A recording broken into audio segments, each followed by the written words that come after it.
उसमें लाला रस घुल जाता है। पाचन क्रिया के लिए लाला रस की बड़ी मुख्यता बताई गई है। पित्त यदि नहीं होता है तो वह खाया हुआ कभी भी पच नहीं सकता, इसलिए यह क्रिया आवश्यक है। आप लोग एक दिन भी खाया हुआ है, वह 1 महीने के अंत तक रोथन क्रिया के माध्यम से जाता जाता जाता वीर के रूप में परिवर्तित, अंतिम धातु के रूप में परिवर्तित हो जाता है। उसी प्रकार जो गुरुओं के मुख से हम सुनते हैं उसको जा कर के रात में प्रकाश की कोई आवश्यकता तो है ही नहीं, पहले खा लिया है, अब उसको रोथन क्रिया करेंगे तो क्या कहते हैं उसमें, वाचना, पृच्छना, अनुप्रेक्षा, आमनाय और धर्मोपदेश आदि आदि स्वाध्याय के जो 4-5 भेद हैं उसके माध्यम से पचाना होता है। ये पाचन क्रिया को जो बहुत अच्छे ढंग से रखते हैं उन्हें स्वाद आता है। यह मिठास, यह स्वाद पुष्टि लाने में कारण होता है। जो कोई भी व्यक्ति अपनी पाचन क्रिया को उद्दीपन के माध्यम से बढ़ाता है, समय सारादि ग्रंथ में कहा गया है, वह व्यक्ति उतने ही कर्मों की निर्जरा करता है जो इस प्रकार की शक्ति उनके पास विद्यमान है। अपने अपने उदराग्नि के अनुसार, जठराग्नि के अनुसार ही वह पचा सकता है। यदि कमज़ोर जठराग्नि है, वह व्यक्ति ज़्यादा गरिष्ठ पदार्थों का भी सेवन नहीं कर सकता।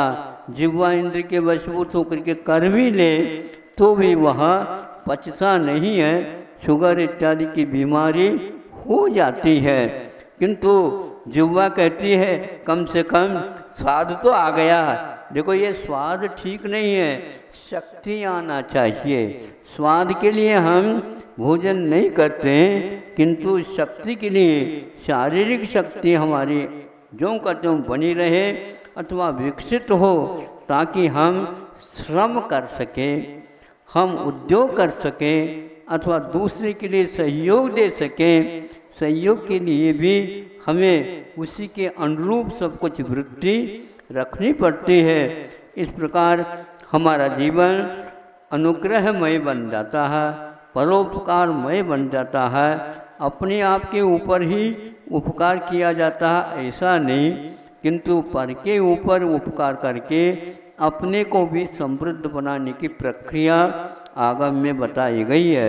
ऋषि लोग वह अपनी सीमा के अनुसार ये कार्य करते रहते हैं और तत्व का ज्ञान कराते हैं, धर्म का बोध देते हैं। और जिसका हेय है हातुम योग्यम हेय, जो छोड़ने योग्य होता है उसको हमेशा हमेशा दृष्टि में रखो, ये छोड़ने योग्य है, ये छोड़ने योग्य है। आदातुम योग्य, आदानम उपादानम कहते हैं, यह ग्रहण करने योग्य है, क्योंकि इसके द्वारा हमारे दोषों का निर्मूलन हो, नाश होता है और यह हमारे लिए पुष्टिवर्धक होता है। औषध सेवन करने से कि रोग निष्कासित हो जाता है और बहुत पौष्टिक पदार्थ नहीं भी मिलते हैं तो भी वह पाचन क्रिया चालू हो जाती है, जठराग्नि का उद्दीपन हो जाता है, पचन होने लग जाता है, तो अपने आप ही ऊर्जा, शक्ति, बल आदि सब बन जाते हैं, आ जाते हैं और वह पूर्ण आयु हो करके अपने जीवन को समापन कर देता है। कि चिरायु चिरंजीव ऐसा जो कहा जाता है ना, ये चिरंजीव ऋषियों का एक प्रकार से आशीर्वाद है, आशीर्वचन। महाराज यह बेटा है और इसके लिए आप आशीर्वाद दे दो ताकि वह चिरायु रह जाए। हाँ हाँ बेटा चिरंजीव, बेटे का नाम जीव, चिरंजीव यह बेटे का नाम ही हो गया, मतलब हर एक बेटे अब चिरंजीव ही रहेंगे। वो मुख्य नाम पड़ गया ऋषियों के माध्यम से। लेकिन मैं कहता हूँ चिरंजीव ये ठीक नहीं, ज़्यादा जीना भी ठीक नहीं है और मर जाना भी ठीक नहीं है। पूर्ण आयु पूर्ण जीवन जीवो। नहीं समझे? पूर्ण का अर्थ बहुत महत्वपूर्ण होता है। अकाल में नहीं जाना, पूर्ण करके काम जाना। पूर्ण से, पूर्णता से एक प्रकार से स्वास्थ्य हमेशा बनी रहती। पूर्ण करके निकल गए, अरे हंसते हंसते चले गए, बोलते बोलते चले गए, आशीर्वाद देते देते चल गए, प्रसन्नता के साथ चले गए। आए भी थे प्रसन्नता के साथ, चले भी गए प्रसन्नता के साथ। किंतु आज जो व्यक्ति अपने आप को संभाल नहीं पा रहे हैं, उनको कोई भी अंत में संभालने के लिए नहीं मिले, तो फिर तो वो कहेंगे, ये भगवान मुझे चिर आयु नहीं चाहिए, उठा दे जल्दी जल्दी, ऊपर उठा दे। क्यों उठाए भैया? अब तो रहा नहीं जाता। यह सब संयम के अभाव में ऐसा होता है। आज आप लोगों को ज्ञात हो गया होगा, मध्याह्न में ज्ञान सागर महाराज जी के विषय में समाधि दिवस है। इसी दिवस को केंद्र में रख कर के यह आयोजन यहाँ के लोगों ने किया। मुख्य तो योजना आयोजन तो बनारस से बना है। क्या वहाँ के विद्वान लोग इस प्रकार यदि विद्वानों का चयन और उनको वहाँ से यहाँ तक ले आना गर्मी के दिनों में बहुत कठिन होता है, क्योंकि वो लोग समझते हैं कि हमारे लिए बनारस छोड़ना एक प्रकार से अच्छा भी है, लेकिन अच्छा इसलिए नहीं है, ये भी इसके साथ है, वहाँ पर हमारी बात कौन सुनेगा? क्यों नहीं? आप देखो ऐसा है, आप सुनाएंगे और उसकी पद्धति को थोड़े से बदल देंगे तो अवश्य आपके ग्राहक बन सकते हैं। हाँ, नहीं समझे? हाँ, वहाँ पर खड़े होकर के चौपाट पर मूंगफली और चना भी बेचा जाता है, और वो बिक जाते हैं, वो बिक जाते हैं, और वही विद्वान आकर के खा भी लेते हैं। तो ये अपने अपने जब तक जो है ना बोलेंगे नहीं, तो भैया भुंगड़ा भी नहीं बिकता। हाँ, और मोती तो बिकने की बात ही नहीं। हर एक दिशा में हमें एक पुरुषार्थ तो करना है। भैया एक बार देख लो, अभी पैसा मत दो, ऐसा ग्राहक बनाना होता है। हाँ, अब जब वह ग्राहक को विश्वास हो गया, आप छुप भी जाओगे तो वह वहीं पर आपके देहरी पर बैठा रहेगा, खड़ा रहेगा। यही वह ग्रह है जहाँ पर वो रहते हैं, और हमारे लिए उन्होंने उस दिन दिया था, उसी का खरीदेंगे हम, दूसरे का नहीं। अब देखो वो क्या सुनता है, देखो ये ग्राहक कितना पक्का बन गया। मैं इसके लिए आग्रह के साथ कहा था, उधार दिया था, इस उदारता का परिणाम ये निकला, ढूंढता हुआ उस छोर का, बनारस के उस छोर में से इस छोर में मैं रहता हूँ, ढूंढता हुआ आया हूँ। तो ऐसे ही जैसे कल हमने कहा था कि ग्राहक को भी थोड़ा सा समझाने की प्रक्रिया आप लोगों की अलग होने चाहिए। अपने बच्चों को आप ऐसे समझाते हो, बच्चों को क्या कैसे कहते हैं, बिल्कुल बच्चे के सामने बच्चे हो जाते हैं। और यहाँ पर दादा है तो उनके सामने भी आप क्या बनते हैं, परदादा बन जाते हैं। तो ये ठीक नहीं।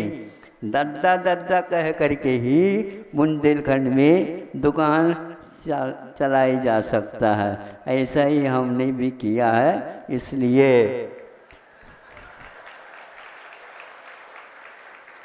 गर्मी के दिन में भी इस प्रकार कौन आएगा भजो बताओ, पैसे दे नहीं आएंगे। और फिर भी वो कह रहे हैं कि हमारे भी कुछ दान लिखवा लो, हमारे भी कुछ दान लिखवा लो। तो लाइन लगती है यहाँ पर, ध्यान रखो। तो ये क्यों लगती है? दान के बिना इन लोगों ने ये समझाया, तो हम अपने तरफ से श्री मैंने संपदा का दान करते हैं। श्रेयाश्रितम कहा ना गुरु जी ने, इसलिए कहा धन है, किसी प्रकार का धन हो, उस धन को दे करके हमें वह बहुमूल्य पदार्थ को लेना है। अर्घ चढ़ाते हैं और अनर्घ फल प्राप्ताय कहते हैं। जिसका मूल्य नहीं है, यानी अनमोल है, उसकी मांग कर रहे हो, कुछ तो त्याग करो।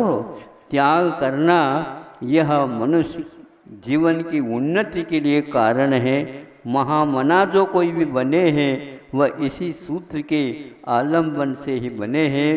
तो शुद्ध हमें आगम यदि मिल रहा है तो व्याकरण शुद्ध होना ही चाहिए। तो ये भी कहा गया था कि भाषा के लिए व्याकरण आवश्यक है। लेकिन ये प्रश्न उठता है कि भाषा पहले है या व्याकरण पहले? अब व्याकरणाचार्य के लिए थोड़ा सा उलझन तो आ सकता, उलझन की बात नहीं है, लेकिन बात यह है कि पहले भाषा बनती है, बोली जाती है, और वह उसी का अनुकरण सारे के सारे जगत करें।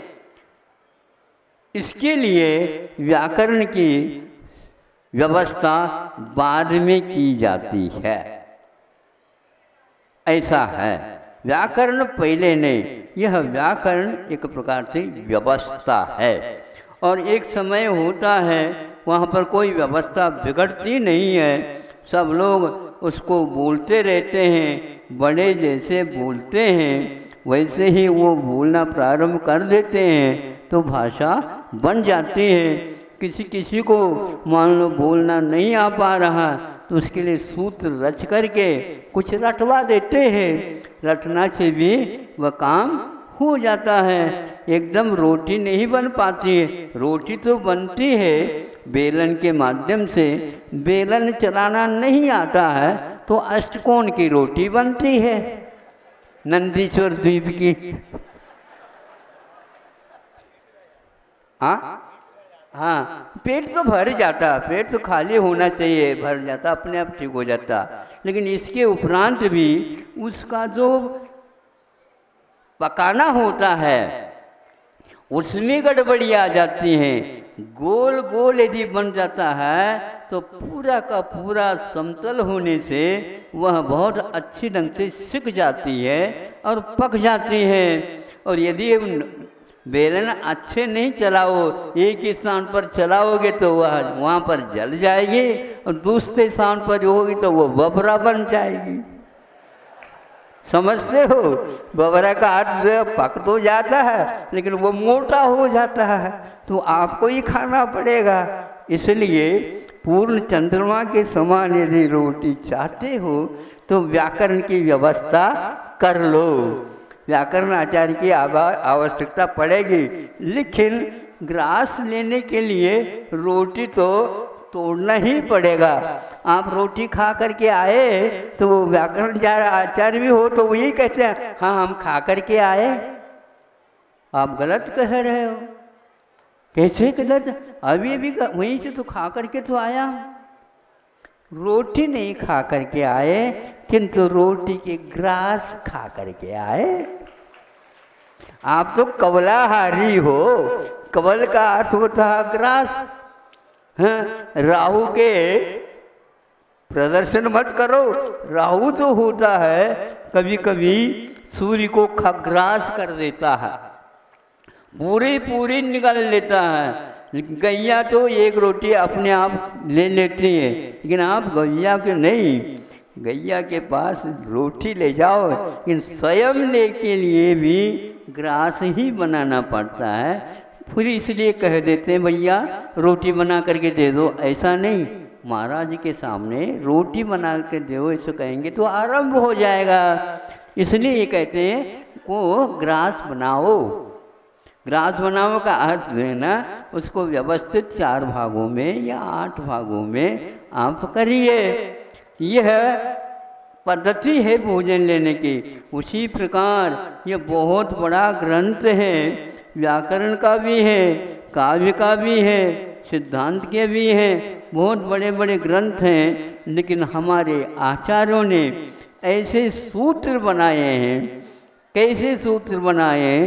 तो वह ऐसे सूत्र बनाए, एक एक कवल, एक चूर्णी सूत्र भी होता है, वह सूत्र के भी सूत्र और हो जाते हैं। इस प्रकार हमारे ऊपर उपकार करके इन बड़ों ग्रंथों को भी एक एक पदावली के माध्यम से हम लोगों को पाचन शक्ति हमारी बढ़ जाए, इस प्रकार दृष्टि में रख करके दिया है। उन सभी आचार्यों की परंपराओं को हमें याद करना चाहिए। और ये भी बात मैं कहना चाहता हूँ कि जैसे मंगलाचरण की बात कही, मंगलाचरण करना चाहिए, लेकिन मंगलाचरण करने के लिए नहीं कहा कि मंगलों को स्मरण में कर लेना, ये भी मंगलाचरण होता है। मन से भी होता है, वचन से भी होता है, और काय से भी होता है, और लेखनी से भी होता है। तो केवल लेखनी से ही होता है ऐसा नहीं है। इसी प्रकार आदि में नहीं किया तो अंत में भी किया जा सकता है, मध्य में भी किया जा सकता है। ऐसे 3 प्रकार के मंगलाचरण भी होते हैं। और भाव तो ये है कि सब लोग खा जाएं, ऐसे जो भाव हैं ये मंगलाचरण से परिपूर्ण हैं। प्रत्येक अंग ये ग्रंथों के हम लोगों के लिए मलम गालयन्ति मंगला, कि मल को गला देता है, पाप को गला देता है, शुद्ध कर देता है। अथवा मंगम उत्साहम शुभम दाति इति मंगल, जो शुभता ले आता है, अनिष्ट को मिटा देता है, मंगलमय वातावरण बना देता है, उसका नाम। इसलिए जैसे ऋषि इत्यादि होते हैं, उनका हमेशा हमेशा भाव रहता है संसार का कल्याण हो। कल्याण तो अपने उपादान के अनुसार ही होगा, लेकिन उस उपादान में हमारा निमित्त बन जाए ताकि जल्दी जल्दी इनका कल्याण हो जाए, ऐसी भावना करते हैं। तो सर्वप्रथम तो मैं यही कहूँगा, ये मंडली बनारस से तो आई है, वहाँ का प्रबंधन करने वाले भी हैं, किंतु दूर दूर से इस बात को सुन करके जनता जो उपस्थित हुई है वो भी एक बहुत तपस्या है। बीच बीच में तालियां बजा करके अपने समर्थन का एक प्रकार से दायित्व निभाया है, 2-2 ढाई घंटे बैठ करके।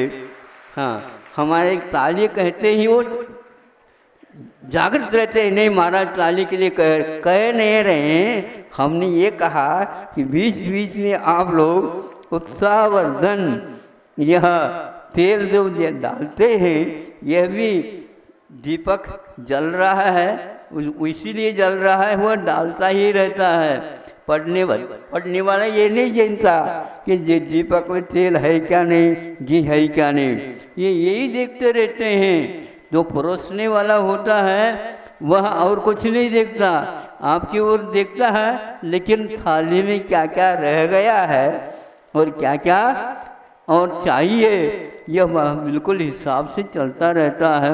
इन लोगों ने भी काम बहुत अच्छे किए हैं।